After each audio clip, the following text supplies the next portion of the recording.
merci d'être tous là. Vous me faites le plaisir de partager ce moment chaleureux.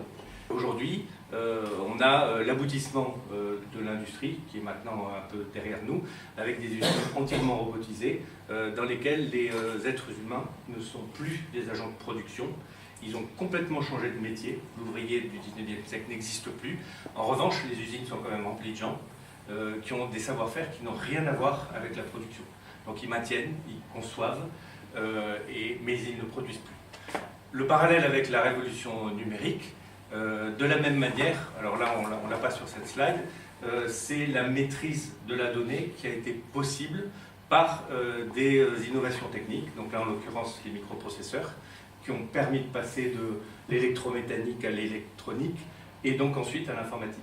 Et donc depuis, de la même manière, on a une lente mais permanente optimisation de la maîtrise de la donnée qui aujourd'hui a passé des étapes quand même qui ont été cruciales, donc l'informatique classique, mais aussi la dématérialisation, la digitalisation, avec Internet, qui a forcément été un deuxième vecteur technologique qui a permis tout ça. Et aujourd'hui, on arrive un petit peu à cet aboutissement, la robotisation. Le terme robot, c'est quelque chose qui vient du slave, et en, je sais plus alors c'est pas en russe, mais en tchèque, ouais. On parle d'esclave. Un robot c'est esclave. Voilà, donc alors on voit pas le titre, pardon pour le titre là-haut, c'est le sens de l'histoire. Voilà, quelque part il y a le sens de l'histoire, c'est l'humanité a toujours cherché à faire reproduire par des machines des activités répétitives, des activités prévisibles. Grâce aux technologies, on arrive petit à petit à un aboutissement. La robotisation, en fait, elle existe déjà aujourd'hui dans nos systèmes. Si je prends l'exemple de la dématérialisation des factures fournisseurs, on a des solutions, elles existent, elles sont installées chez vous, mais on n'a pas abouti complètement l'automatisation. Dans le process, il y a des ruptures à un moment donné, et d'une manière générale, la cause de ces ruptures, ce sont des vides de connexion. C'est-à-dire qu'il y a un moment donné où l'automatisation classique de l'informatique n'arrive pas au bout, pour deux principales raisons. C'est soit parce qu'on atteint des tâches qui sont complexes, soit des tâches qui ne sont pas répétitives. Schématiquement, ce qu'on arrive très facilement à robotiser, c'est des tâches simples, des décisions simples et répétitives.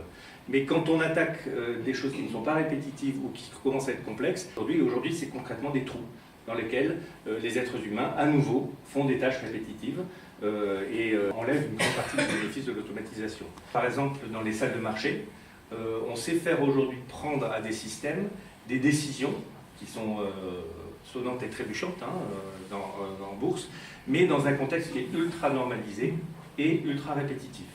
Et là, effectivement, on sait le faire.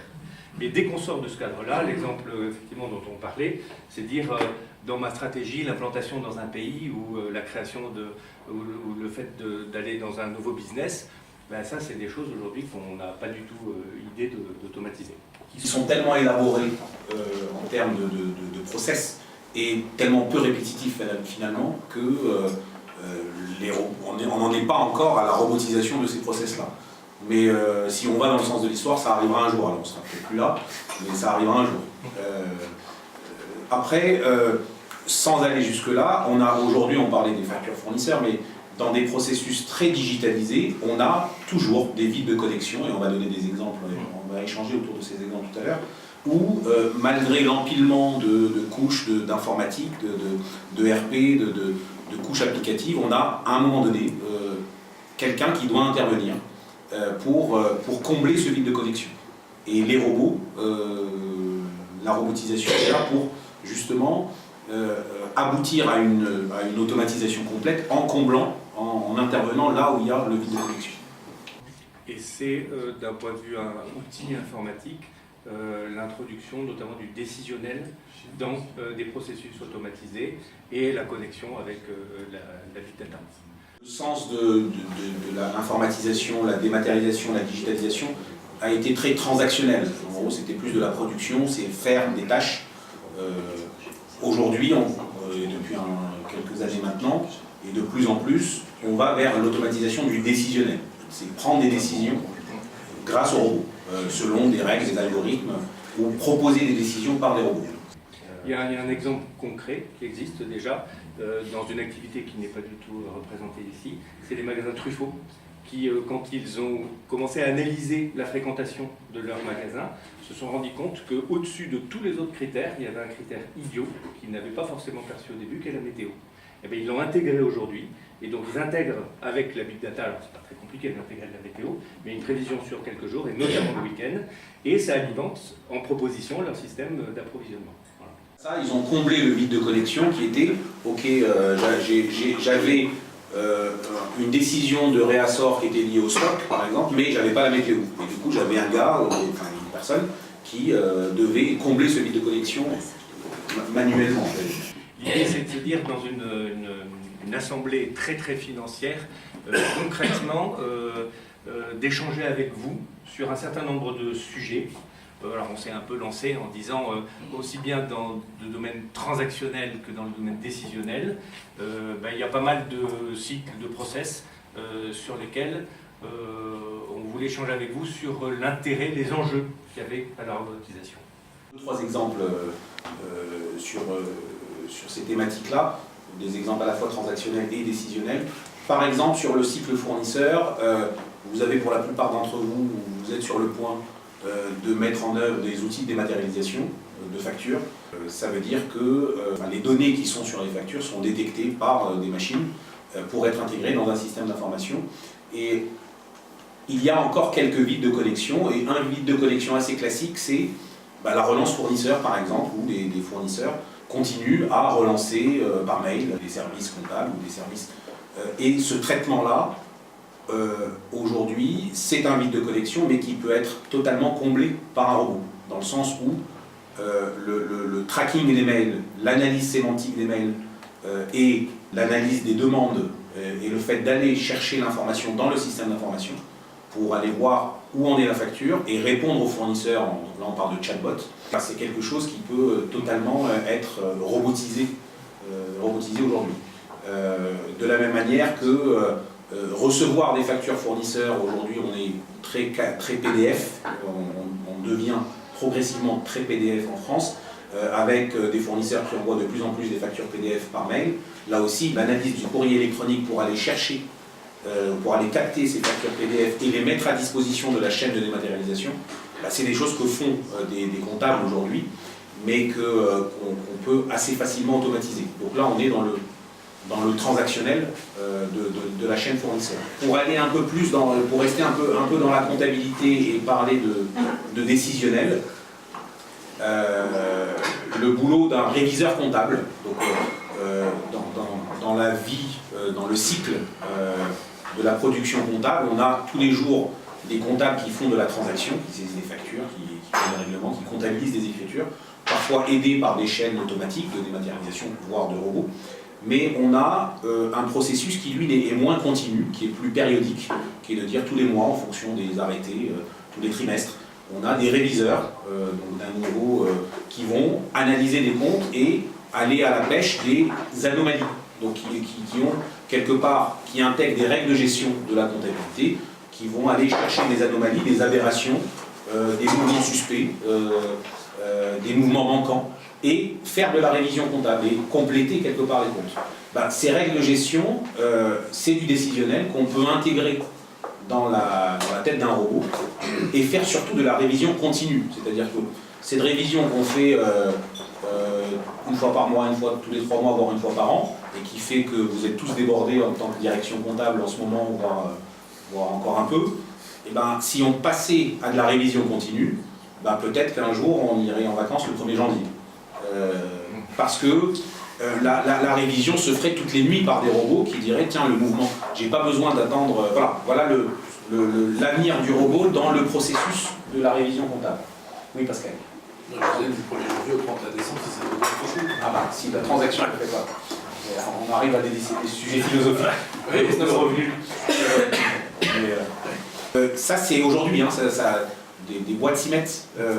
D'ailleurs certains d'entre vous commencent à s'y mettre. Pour dire qu'on va aussi vers des processus décisionnels. Dans le cycle client, par exemple, alors là, on retourne plus dans le transactionnel.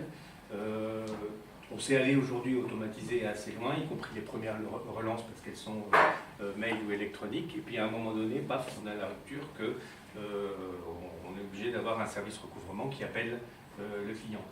Cette partie-là aujourd'hui, Albert parlait des chatbots, ça on va les voir arriver très rapidement. C'est du transactionnel, donc on va dire c'est du paramétrage de règles de gestion assez classique, mais on peut très bien imaginer demain qu'il y ait des appels sortants qui soient complètement robotisés, surtout que un jour en face c'est aussi un robot qui répondra. Le domaine dans lequel le décisionnel forcément peut avoir énormément d'impact, c'est bien sûr toute l'élaboration budgétaire et le contrôle budgétaire. Alors surtout dans la partie élaboration budgétaire, aujourd'hui on a des process qui sont très manuels, alors Excel place dans le manuel on va dire, avec une très grande difficulté pour les gens qui révisent ça à maîtriser l'homogénéité ou la cohérence des hypothèses qui ont été prises. Demain, ça c'est des choses qui, pareil, en paramétrant cette fois des règles de gestion relativement simples, peuvent être robotisées et comment dire, aller vers le prévisionnel notamment. Voilà. Donc ça c'est plus du décisionnel.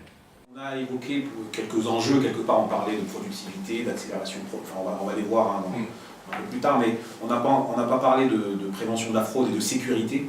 On connaît tous la hantise du directeur financier signataire qui signe un bordereau de virement et qui se dit « Oula, si on m'a traficoté mon RIB depuis la veille, je suis mal ». Voilà, et là, le robot est là pour, quelque part, alerter sur le fait que un IBAN qui est en train d'être, entre guillemets, signé, il n'a jamais été utilisé, et du coup, ça attire l'attention, parce qu'il va le chercher dans le système d'information. Il peut même aller, et c'est le sens de services bancaires qui arrivent, comparer l'IBAN qui est utilisé par rapport au SIRET du fournisseur, enfin aux coordonnées administratives du fournisseur. Voilà. Et là, on est très clairement dans la sécurité. Comment sécuriser les transactions grâce à la multitude de données que le robot peut analyser. Cet aspect sécurité, effectivement, va devenir un des sujets les plus importants, parce qu'un robot, finalement, ça devient un acteur dans le système d'information. Alors, est-ce que c'est le système lui-même, ou est-ce que c'est un utilisateur? Donc là, il y a des approches aujourd'hui qui sont pratiquement divergentes. C'est-à-dire qu'il y a des gens qui donnent, finalement, des droits à leur robot, exactement comme si c'était un utilisateur, et d'autres qui restent encore sur une notion de responsabilité humaine, où le robot, c'est quelque chose qui est déclenché par un être humain, et l'étape finale, c'est de valider. Et les impacts, bien sûr, quand il s'agit de transactions entre sociétés, les impacts juridiques sont énormes. Et donc, toute la sécurité est essentiellement basée sur l'identification. Les enjeux qu'on a évoqués là, à travers les quelques exemples qu'on a vus ensemble, finalement, quand on prend un tout petit peu de recul, on s'aperçoit que c'est des enjeux qui sont tout à fait classiques, connus, et qui sont les mêmes que ceux qu'on retrouve dans la plupart de nos projets informatiques, ou même de nos projets tout court. La sécurité, Albert en a parlé, la productivité, ça c'est quand même en général le premier qui vient. Alors, agilité, vélocité, qualité, c'est souvent quelque chose qui est difficile à chiffrer quand on lance des projets, mais c'est aujourd'hui clairement dans les enjeux auxquels répondent tout ce qu'on a vu avant. Et en revanche, quelque chose qui est souvent aujourd'hui un petit peu théorique et qui va devenir demain non seulement plus important, mais qui va devenir un véritable enjeu dans la nouvelle organisation des sociétés, c'est la valorisation de la ressource humaine, ou des compétences, parce que les robots, si on va jusqu'au bout de la logique, vont quand même complètement transformer le travail quotidien des gens. Et à travers le travail, là on peut refaire le parallèle avec la révolution industrielle, où l'ouvrier n'existe plus. Ça veut dire que les gens vont devoir beaucoup mieux, alors on va le voir après, maîtriser notamment leur process, leurs données. Il va y avoir des nouvelles formations, des nouvelles compétences. Le management va être complètement déstructuré par ce type de choses, parce que beaucoup moins de gens seront déjà présents sur un process et feront beaucoup moins de choses que ce qu'ils font aujourd'hui quand ils produisent. Pardon, juste pour dire un mot plus sur l'agilité et quelque chose qui est spécifique à la robotisation et sur ce qu'on a appelé l'effort limité d'intégration. C'est-à-dire qu'on se pose souvent des questions dans le cadre de croissance externe, d'intégration de la croissance, d'internationalisation de la croissance. On se pose la question de jusqu'où aller dans l'intégration des systèmes d'information. Est-ce que pour maîtriser l'information, il faut que tout le monde soit sur le même outil. Alors on se pose ces questions-là. Les robots sont des options de simplification, de dire on n'a peut-être pas besoin d'être tous pareils pour maîtriser l'information parce que des robots vont pouvoir aller piocher l'information dans des systèmes hétérogènes. Le robot est une opportunité de simplification quelque part, de dire on n'a pas besoin de forcément tout harmoniser à l'application trait pour harmoniser les processus. C'est un sujet assez spécifique à la robotisation. Et puis un autre sujet spécifique à la robotisation, c'est que le robot n'est ni contrôleur de gestion, ni comptable, ni juriste. Il peut être tout à la fois. Voilà. Et émotionnellement, ça ne gêne pas trop. Il ne fera pas de garde d'appel à l'intérieur du En termes de conception, sur ces sujets-là, par définition, on doit avoir une approche vraiment globale et centrée bien sûr sur les processus et les données, on en a parlé tout à l'heure, et les rôles, et c'est là où effectivement toutes les cloisons sautent. Comment dire, la meilleure manière de représenter cette approche globale, pour ceux qui en ont fait, c'est l'externalisation de services par exemple. Quand on a un call center interne et qu'on passe en externalisation, on subit ce choc-là, c'est-à-dire qu'on est obligé de conceptualiser complètement son métier et on le perd. Donc on sait que les sachants sont encore là pendant quelques années et que dans 10 ans, on aura perdu le savoir-faire. Et ce qu'on doit acquérir à ce moment-là, on pourrait appeler ça un savoir-faire, c'est-à-dire être capable de piloter, sans finalement la maîtriser techniquement, une activité qu'on a externalisée. C'est à peu près cette approche qu'il faut avoir, et ça veut dire qu'il y a vraiment un travail de conceptualisation, d'identification des données et de définition, un petit peu comme dans un contrat d'externalisation, de KPI de qualité, mais aussi de productivité, parce qu'on est quand même là toujours pour gagner de l'argent, il faut se le rappeler, et de coûts, puisque par définition, on va progressivement rentrer dans une standardisation. Et de la même manière que si je reprends l'exemple des call centers, les gens ont une idée où, quand on parle de démat de facture, on sait qu'une facture, ça coûte 50 centimes, et on est capable de se benchmarker, et on sait que si on prend un peu plus cher, on aura peut-être un niveau de qualité un petit peu supérieur. On est devenu des gestionnaires de contrats et de process. Voilà.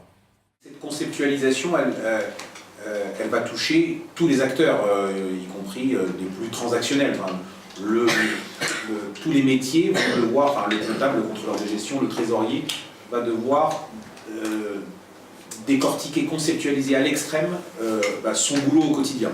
Et là, on est dans l'analyse fine des process, justement pour aller combattre, voir là où j'ai un vide de connexion qui est une perte de valeur quelque part. C'est pour ça qu'on a cité l'A/B testing. Vous savez, ce que font les sites internet, par exemple, c'est des commerciaux. Ils lancent, quand ils ont une discussion sur une règle de gestion et qu'ils ne savent pas si c'est la A ou la B, ils lancent les deux, chacune sur la moitié des transactions. Et en une journée, ils savent quelle est la meilleure et c'est terminé. Voilà. Et personne n'a rien vu, nous on a cliqué, on n'a rien compris, mais eux ils l'ont testé comme ça.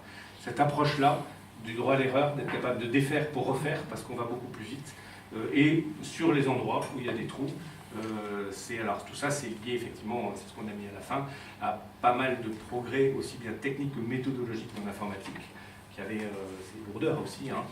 C'est vrai que pour parler d'agilité dans la réalisation, les projets de robotisation, c'est d'époque. D'abord, il y a une conception qui a une approche plus globale, mais pour réaliser, on va dire, tiens, il y a tel processus, la révision comptable, pour prendre un exemple, qui nécessite, où on estime qu'il y a trop de perte de valeur. Sur ce point-là, on va développer des règles de gestion et les algorithmes qui vont avec, pour en 3 mois optimiser, robotiser cette partie de la révision comptable. Et puis 3 mois plus tard, on va toucher à un autre bout de processus.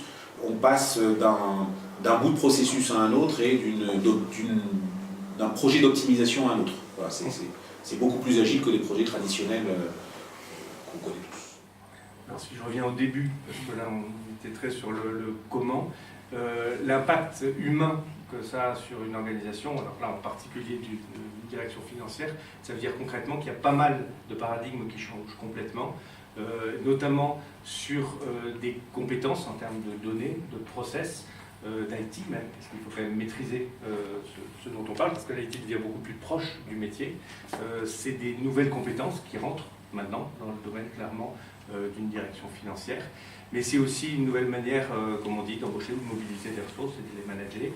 Les cloisons ont sauté, peut-être que demain la frontière d'une DAF, elle va s'étendre à d'autres fonctions support aujourd'hui, parce que la compétence technique est progressivement en partie embarquée dans des systèmes, comme on disait, sans qu'on la maîtrise finement, mais on en maîtrise les enjeux et la réalisation. Et pour finir, en termes de mutation dans les relations entre les relations de travail, le meilleur exemple qu'on pourrait prendre, alors on n'a pas tous le même âge, mais moi j'ai été bercé pendant mes études au nom de l'information c'est le pouvoir. Et puis on était dans un monde où clairement l'information n'était pas partagée, où justement les métiers, les compétences, les activités, les hiérarchies avaient plutôt une tendance à protéger l'information qu'à la partager. Là, pour le coup, le changement immense qu'il va y avoir, c'est que dans ce monde robotisé dont on vient de parler, l'information, non seulement, c'est plus le pouvoir, c'est qu'on a le devoir de la partager.